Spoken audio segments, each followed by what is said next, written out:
That finishes up for North Point. We're moving on to Bayside, so disposal area Bayside. In the timeline, we're in a very similar spot in the timeline. We've already demolished the 4 buildings, 1207, 1209, 1211, 1213. We've removed the known clean backfill that was in that area. And again, we continue to chase the debris that we know are on the bottoms and the sidewalls.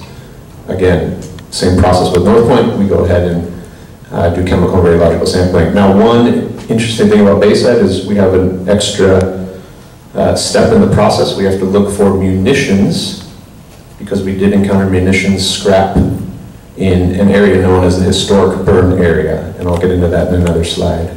But this historic burn area is a known area from the HRA, so radiological HRA. Also from aerial photos, we've identified this area, and it's below building 1207 and 1209. That area is now set aside. We're not working there now because we have to introduce munitions professionals to oversee that work when that happens. So we're continuing the rest of Bayside. As you see, we're 63% complete.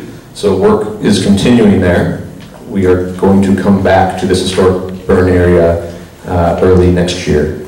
Again, I'll show you a timeline for that work. And we have recorded 66 RAD objects to date from the disposal area. So considerably more than we found at North Point. Next slide. Okay, same situation with North Point. This is the known footprint. So this is where we have dug thus far. And again, we will come along the sidewalls and the bottoms and look for additional debris. So very similar process to North Point, just obviously in a different disposal area.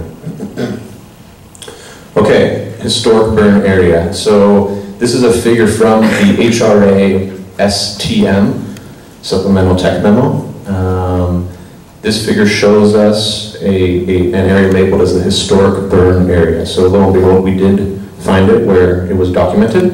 It was below 1207 and 1209.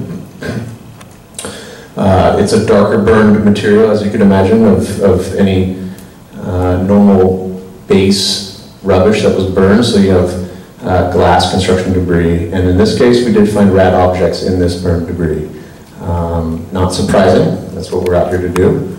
And munitions scrap was also found in that burned debris too. So nothing live, no live munitions. This is munitions scrap, so inert material, typically a shell casing. When we find that then introduces another step in the process. So the material that comes out of that specific area, here for instance, it's a roughly 2,600 cubic yards of material, will have to be screened under the vision of a professional munitions expert.